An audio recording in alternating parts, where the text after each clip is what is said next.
नमस्कार. State talk मध्ये आपलं सर्वांचं स्वागत आहे. मी सतीश कदम. लाईव्ह कोकण एक्सप्रेस मध्ये आपण आज बोलणार आहोत उभाटा सेनेचे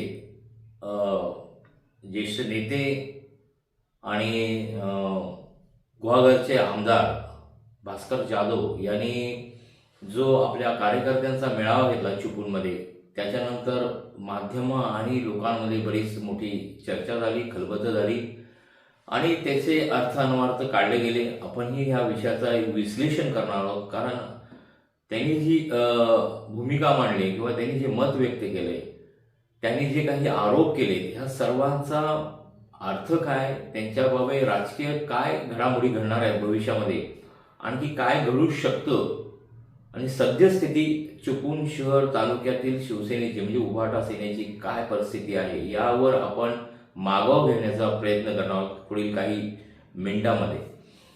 भास्करराव जाधव हे शिवसेनेचे अत्यंत ज्येष्ठ नेते आहेत.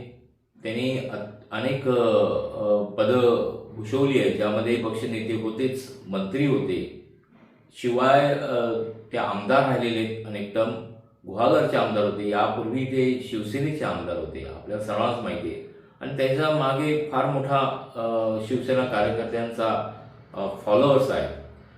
त्यामुळे त्यांनी एखादी भूमिका मांडणं ही साहजिक कोकण आणि उर्वरित महाराष्ट्रामध्ये सुद्धा लक्ष वेधून घेणारी घटना आहे असं म्हणायला हरकत नाही.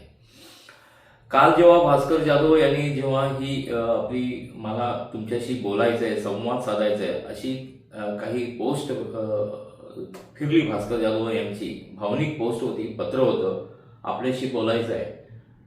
त्यानुसार अपेक्षेप्रमाणे कार्यकर्त्यांनी मोठी गर्दी केली होती. या सभेमध्ये किंवा या मीटिंगमध्ये अनेक कार्यकर्त्यांनी आपली भावना व्यक्त केल्या. मी मत म्हणणार नाही, पण भावना व्यक्त केल्या. त्यामध्ये त्यांचे चिरंजीव आणि जिल्हा परिषदेचे माजी अध्यक्ष विक्रांत जाधव यांनी सुद्धा आपली कौटुंबिक जी काही भूमिका होती ती मांडली. खरं तर ती व्यथाच मांडली असं म्हणायला हरकत नाही, ज्यामुळे स्वतः भास्कर जाधव हे त्यांना अश्रू अनावर झाले, ते भावनिक झाले. आणि मग त्यांनी आपल्या स्टाईलनी, आपल्या पद्धतीप्रमाणे रोखठोक भूमिका मांडली. भास्कर जाधव हे ॲक्च्युली ओळखले जातात ते अत्यंत परखड, रोखठोक आणि स्ट्रेट फॉरवर्ड भूमिका मांडण्यामध्ये. त्यामध्ये ते थोडे सुद्धा कचरत नाही. म्हणजे त्यांची एकंदरीत राजकीय जो आपण म्हणतो ॲपिरियन्स आहे, राजकीय ॲपिरियन्स हा अत्यंत स्ट्रेट फॉरवर्ड असल्यामुळे बराच वेळा कॉन्ट्रोवर्सी पण तयार झालेली आहे. अनेक वेळा ह्या कॉन्ट्रोवर्सीज तयार झालेल्या आहेत. आणि त्यांचा 39 वर्षाचा जो राजकीय प्रवास आहे हा कॉन्ट्रोवर्सीमध्ये, संघर्षामध्ये, लढाईमध्ये, राजकीय लढाईमध्ये, अशा बऱ्याच गोष्टींमध्ये आतापर्यंत होत आलेला आहे. सध्या ते उद्धव ठाकरे यांच्यावर राहिलेले आहेत आणि ते उद्धव ठाकरे गटाचे मुख्य नेते म्हणून ओळखले जातात. महाराष्ट्रात त्यांच्या सभा गाजतात, विरोधी पक्षांवर ते तुटून पडतात, विधानसभेमध्ये सुद्धा आपल्या भूमिका ते प्रचंड आक्रमक पद्धतीने मांडतात. अत्यंत आक्रमक पद्धतीचा नेता म्हणून त्यांची ख्याती आहे. भास्कररावांनी काल जे आपली भूमिका मांडताना जे काही आरोप केले, त्यामध्ये मूळ संदर्भ हा काही दिवसांपूर्वी घडलेल्या घटनेचा आहे. म्हणजे त्यांच्या कार्यालयासमोर जेव्हा भाजपच्या कार्यकर्त्यांनी आणि मिरवणूक काढली, निलेश राणेंची सभा होणार होती गुहागरमध्ये, आणि जो राडा झाला त्या राड्याच्या दरम्यानचा घटनेचा ह्याला फार मोठा संदर्भ आहे. म्हणजे त्यांनी तो विषयावर हात घातला नाही, म्हणजे ती सभा निलेश राणेंची किंवा भाजपची मिरवणूक ह्या विषयावर हात घातला नाही, तर आपल्या अंतर्गत बाबींवर त्यांनी स्पष्टपणे ताशेरे ओढलेले आहेत. ज्यामध्ये जेव्हा ही घटना घडली त्यावेळी भास्कर जाधव स्वतः रस्त्यावर होते. त्यांनी कार्यालयात येऊन त्यावर आपल्या जे कार्यकर्ते त्यांच्या पाठीशी उभे राहिले, त्यांच्या बरोबर होते, त्यांना मार्गदर्शन केलं. आणि त्यानंतर त्यांनी काही दिवस या गोष्टीमध्ये प्रशासकीय पोलीस कारवाईमध्ये पण गेले, सर्वांना ज्ञात आहे. पण या दरम्यानच्या काळामध्ये काही बऱ्याच घडामोडी घडल्या. म्हणजे उभाटामध्ये, चिपळूणच्या उभाटामध्ये भास्कररावांचा जो थेट आरोप आहे त्यामध्ये त्यांना एकाकी पाडलं गेलं असं दिसून येत आहे. आणि एकाकी पाडण्याचा प्रयत्न केला. अर्थात ग्रामीण भागातील कार्यकर्ता भास्करराव जाधव यांच्या पाठीमागे जोरदारपणे उभा राहिला, त्यांना समर्थन दिलं. अर्थात त्या सभेमध्ये पण आपल्याला दिसून आलं भास्कररावांची हीच मोठी ताकद आहे आणि त्यांच्या हक्कीला होऊ देणारे शेकडो कार्यकर्ते येतात आणि त्या पद्धतीने त्या घटनेच्या दरम्यानही ते स्वयंस्फूर्तीने आले. स्वतः भास्कररावांनी हे सांगितलं. परंतु एक गोष्ट नोंद किंवा एक गोष्ट अधोरेखित झाली जी सगळ्यांच्याच लक्षात आली की शहरातील जे पदाधिकारी आहेत त्या घटनेच्या वेळी कुठेही दिसत नव्हते, ते फिरकले सुद्धा नव्हते आणि ते नेमके कुठे गेले होते हा प्रश्न सर्वांनाच पडला, पत्रकारांना सुद्धा पडला. या दरम्यानच्या काळामध्ये आपण भास्कररावांच्या मुद्द्याकडे येणारच आहोत, ते स्वतः काय बोलत. पण या दरम्यानच्या काळामध्ये जेव्हा घटना घडली त्याच्या दुसऱ्या का तिसऱ्या दिवशी काही इथल्या पदाधिकाऱ्यांनी सो कॉल्ड पत्रकार परिषद घेतली, तेव्हा पत्रकारांनी ह्याच प्रश्नावर त्यांची सरबत्ती गेली, तेव्हा त्यांनी थाकूर उत्तर द्यायचा प्रयत्न केला. तर त्यामुळे हे नेमके गेले होते कुठे असा मोठा प्रश्न त्या दरम्यानच्या काळामध्ये सर्वांनाच पडला होता आणि हाच मुद्दा भास्कररावांनी आपल्या भाषणामध्ये घेतला. जेव्हा हे लोक सहभागी झाले नव्हते तिथपर्यंत ठीक होतं, परंतु भास्कररावांनी जो आरोप केलाय त्यामध्ये त्यांना त्यांच्या संघटनेमध्ये दोन भाग करण्याचा प्रयत्न केला. एक स्वतः भास्कररावांचे कार्यकर्ते म्हणून विषय करण्यात आला आणि दुसरे म्हणजे उभाटा सेनेचे म्हणजे संघटनेचे कार्यकर्ते म्हणून. आणि हा जर मुद्दा झाला तो फार गंभीर आहे, म्हणजे संघटनेच्या वाढीसाठी पण गंभीर आहे आणि संघटनेच्या आता अस्तित्वाचा प्रश्न असताना सुद्धा किंवा संघटनेच्या भविष्यामध्ये काय होणार ह्या गोष्टी संपूर्ण मारत असताना सुद्धा बेजबाबदारपणे काही जर पदावी बागत असेल तर ते भास्कररावांनी ते स्वतः योग्य वेळेत, म्हणजे ह्याला खरं तर वेळ झालेला आहे, खरं रूप ह्या अशा पदाधिकाऱ्यांचं समोर येण्यासाठी, परंतु त्यांनी हा विषय जो ठपका ठेवला आहे तो एकंदरीतच लोकांच्या मनात होता की पोलिसांच्या कारवाईचा जेव्हा विषय आला, पोलिसांनी जेव्हा हे ऍक्शन मोडवर आले त्यावेळी स्वतः भास्करराव सांगतात त्याप्रमाणे ह्यांना अटकपूर्व जामिनासाठी गेले आणि ते पदाधिकारी सांगतात की आमच्या वरिष्ठांनी ह्याचा आमची नावच काढून टाकली आणि मग घरं दाखवली काही लोकांनी. आता हे घरं दाखवणारी कोण हे ओळखायला काय लोकांना फार मोठं काही कोडं नाहीये, ते सहज ओळखतात. कारण गेली काही वर्षाचा तुम्ही या उभाटा सेनेचा म्हणजे पूर्वी शिवसेना होती त्याचा जो प्रवास पाहिला, पूर्वी शिवसेना एकसंध होती असं म्हणायचं आहे, त्यावेळी प्रवास पाहिला तर हे जे शिवसेनेचे संघटन आहे हे एका विशिष्ट काही लोकांपुरतंच मर्यादित राहिलेलं आहे. शिवसेनेचं संपूर्ण नेटवर्क आहे ते काही लोकांच्या हातात राहायला गेली काही वर्ष. म्हणजे तुम्हा लोकांना 20-25 वर्षापूर्वीचा जर काळ आठवलं असेल तर वरवडेकर असो किंवा बंधू टाकळेत असो दे, बाबूराव खातू असो दे, यांच्याकडे शिवसेना यांनी वाढवली. बापूसाहेब खेडेकरांच्या काळामध्ये जे माजी आमदार होते आणि त्यांनी शिवसेना वाढवली, डेव्हलप केली आणि सगळीकडे संपूर्ण तालुक्यामध्ये जेव्हा प्रस्थ वाढवलं त्यावेळी जेव्हा भास्कर जाधव यांची एंट्री झाली आणि त्यांनी जेव्हा तालुका प्रमुख पद आलं त्याच्यानंतर खऱ्या अर्थाने आक्रमक पद्धतीची शिवसेना आणखी पसारा तिचा वाढला आणि आपोआप आपल्या वक्तृत्वाने भास्कर जाधव यांनी संपूर्ण तालुकाच या वक्तृत्वाने आपल्याकडे खेचून घेतला.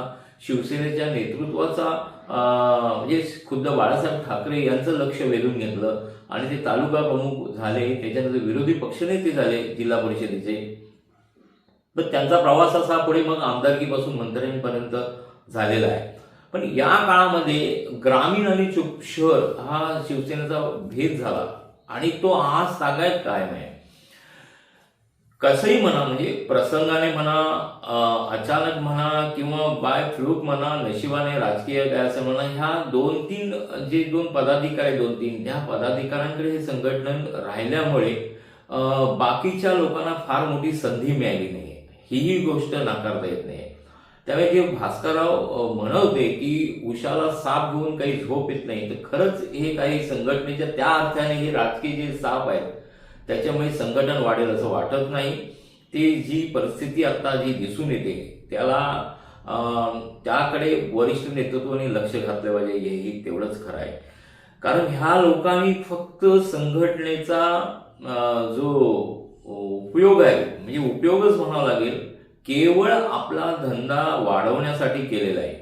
आज तालुक्याचा एकंदरीत विचार केला म्हणजे शेकडो हजारो शिवसैनिक अजूनही म्हणजे जेव्हा शिवसेनेची स्प्लिट झाली, शिवसेना ही भंग झाली आणि उभाटा सेना ही वेगळी झाली, त्यावेळी सुद्धा इथले शिवसैनिक म्हणजे जवळपास अनेक शिवसैनिक जवळजवळ 70-80% शिवसैनिक हे उभाटा सेनेतच राहिले, कारण त्यांची निष्ठा ही ठाकरे घराण्याची होती. परंतु हे क्रेडिट काय हे जे काही 2-3 जे आहेत त्यांच्याकडे जात नाहीये, ज्याचा उल्लेख भास्कररावांनी केला, नाव न घेता तरी लोकांच्या लक्षात आलं, त्यांच्याकडे जात नाहीत, कारण त्यांची निष्ठाच ठाकरे यांच्याकडे होती.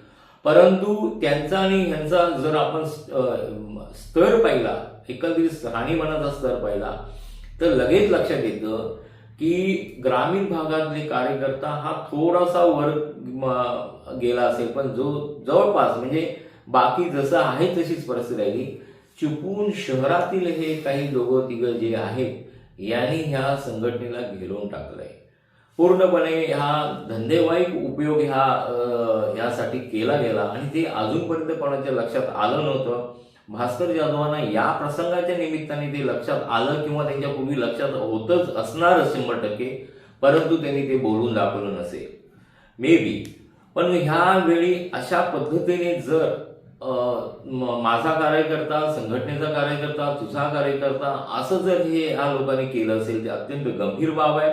जेथे संघटनेच्या अस्तित्वाचा प्रश्न होतो त्यावेळी जर अशा पद्धतीने केलं तर अत्यंत गंभीर बाब होती. बरं, ह्या गोष्टी जेव्हा घडून गेल्या त्याच्यानंतर खरं तर खासदार विनायक राऊत यांनी या विषयावर एक सभा बोलवायला पाहिजे होती असं अनेकांची मत होतं आणि एकत्रित या विषयावर विचार विनिमय करायला पाहिजे, पण तसं काही घडलं नाही.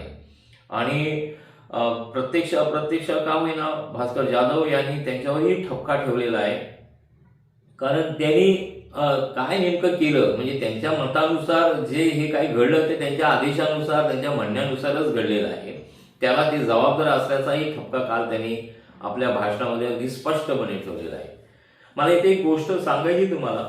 आत्ताच्या वेळेस म्हणजे ज्यावेळी भास्कर जाधव आणि त्यांचे कार्यकर्ते यांचे हात थोडेसे त्या दृष्टीने म्हणून आपण दगडाखाली होते, पण आता पुढे निवडणूक येत आहेत, स्वतः विनायक राऊत यांना निवडणूक लढवायची लोकसभेची, अशा वेळी त्यांना भास्कर जाधव सारख्या ह्या नेत्यांचा आणि त्याच्या कार्यकर्त्यांची गरज भासणार आहे. मग त्यावेळी तुझा कार्यकर्ता आणि माझा कार्यकर्ता केला तरी चालेल का असा प्रश्न जर त्यांच्यापैकी कोणी विचारला तर त्याचं उत्तर त्यांच्याकडे काय असणार आहे, हा एक मोठा विषय आहे. आणि यापूर्वीच्या काही गोष्टी घडल्या, जेव्हा शिवसेना स्प्लिट झाली, मी मगाशी मुद्दा म्हणलो, त्यावेळी जेव्हा आपण पाहिलं तर त्यावेळी सदानंद चव्हाण, नंतर तो कोळे नावाचा कार्यकर्ता असू दे किंवा उमेश सपकाळसारखा आक्रमक कार्यकर्ता, ही लोक बाहेर का पडली? ही बाहेर पडण्यामागचं कारणच हे आहे की हे जे काही ठराविक आहेत या लोकांनीच आपल्याकडे संघटनेने कसल्याही प्रकारची डिसेंट्रलायझेशन, विकेंद्रीकरण करूनच दिलं नाही, किंबहुना काही डिसिजन मेकिंग पॉवरच कोणाला दिली नाही.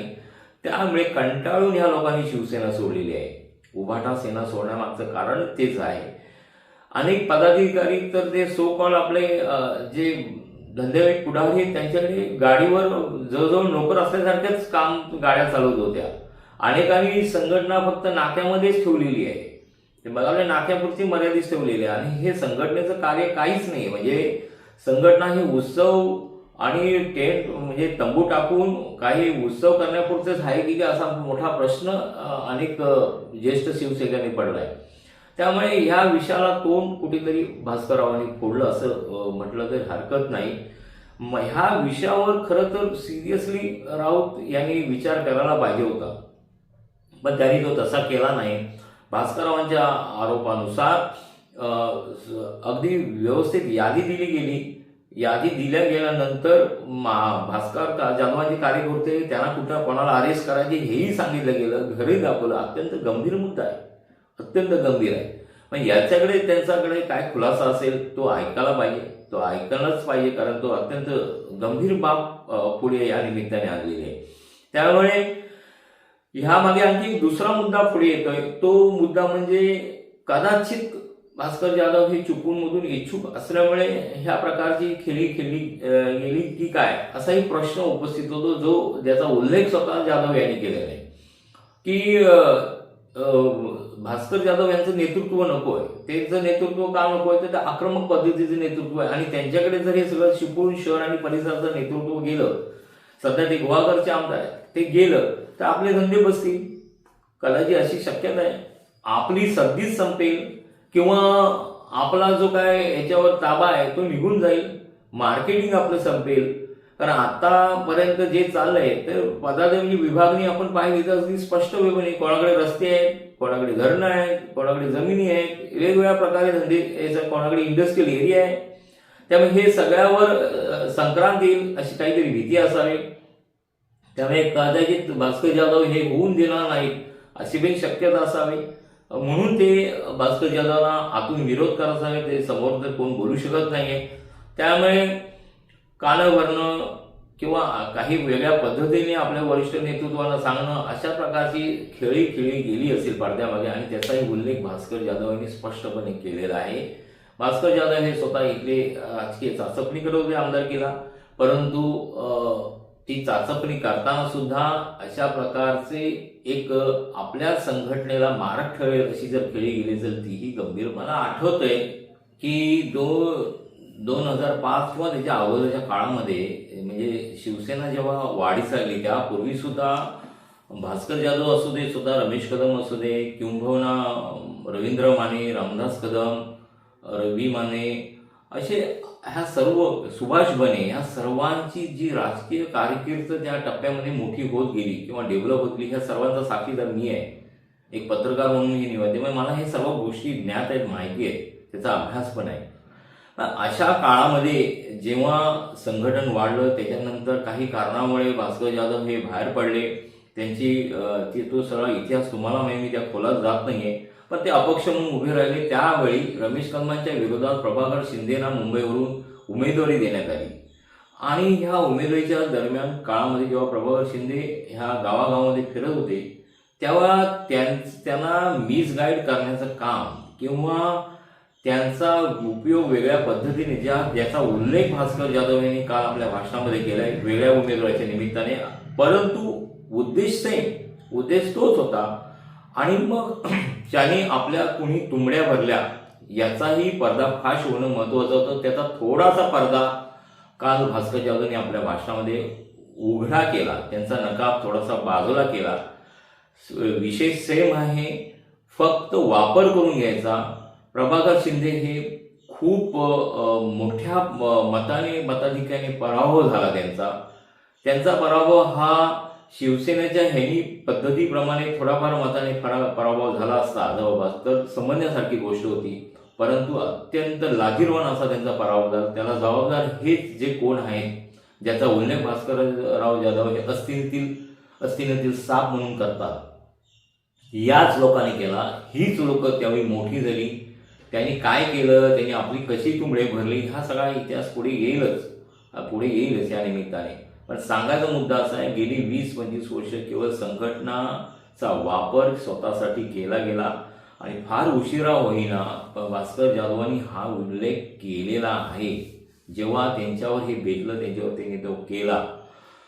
मला दुसरा एक मुद्द्याकडे लक्ष वेधायचं आहे. मगाशी ज्या मुद्द्याचा मी ओझरता उल्लेख केला तो म्हणजे सध्याचे विद्यमान जे उभाटा सेनेचे खासदार आहेत विनायक राऊत यांनी जेव्हा संघटन वाढीचा जेव्हा विषय आला, म्हणजे उदय सामंत यांनी संघटना सोडली, आणखी काही लोकांनी सोडली, परंतु जिल्ह्यामध्ये जेव्हा ठाम संघटन उभं होतं कुठे, चिपळूण शहर आणि तालुक्यामध्ये, त्यावेळी खरं तर विनायक राऊत यांनी कार्यकर्त्यांना पदाधिकाऱ्यांना जपायचं काम केलं, म्हणजे हे नव्हे बाकीच्या लोकांना जपायचं काम करायला हवं होतं अशी भावना व्यक्त होत होती. आणि त्यामध्ये त्या भावना व्यक्त करण्यामध्ये पुढे कोण असेल तर सध्या उभाटा सेनेमध्ये जे उभाटा सेनेमधून जे एकनाथ शिंदे यांच्या गटात सामील झालेले माजी आमदार सदानंद चव्हाणांचं दुःख तेच होतं, त्यांची भावना तीच होती की मला शिवसेनेचे जे नेते आहे म्हणजे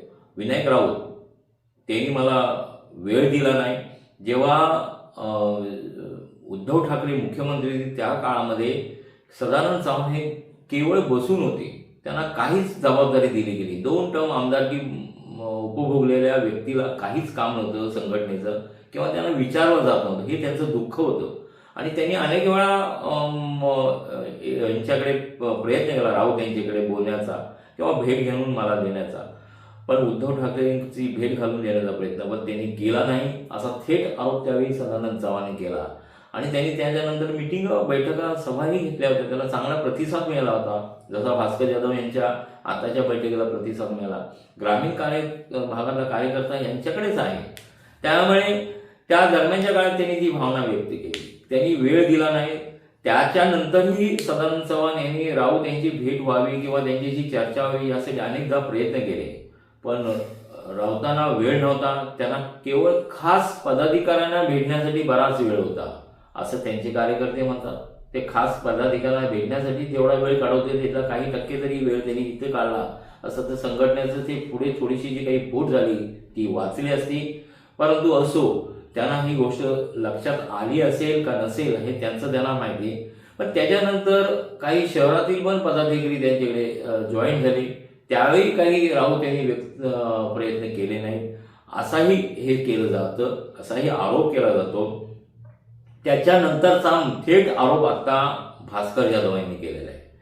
म्हणजे बघा की उबाटा सेने मगाशी बोलल्याप्रमाणे अस्तित्वाचा जेव्हा विषय येतो तेव्हा आपला नेता हा काय करतो, म्हणजे उद्धव ठाकरे यांनी ज्यांच्याकडे जबाबदारी त्यांनी काय केलं पाहिजे हा मोठा प्रश्न आहे.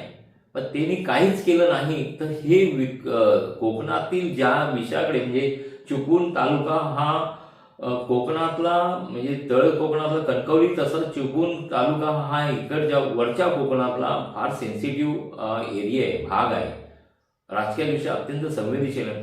तिथं संघटनेचं अस्तित्व निर्माण करणं म्हणजे जे आहे ते टिकवणं हे फार महत्त्वाचं असताना सुद्धा भास्कर जाधव यांच्यासारखा जर नेता दुखावला गेला असेल किंवा त्यांच्यासाठी त्यांना एका बाजूला टाकण्याचा प्रयत्न केला असेल किंवा दुजाभाव केला जात असेल तर मात्र ती केवळ संघटनेच्या दृष्टीने नाही तर फार मोठ्या ह्याच्या पुढच्या राजकीय भविष्याच्या दृष्टीने मोठी गोष्ट होणार आहे. त्यामुळे अस्तिनीतील जे साप आहेत त्याचं ते ओळखले पाहिजेत.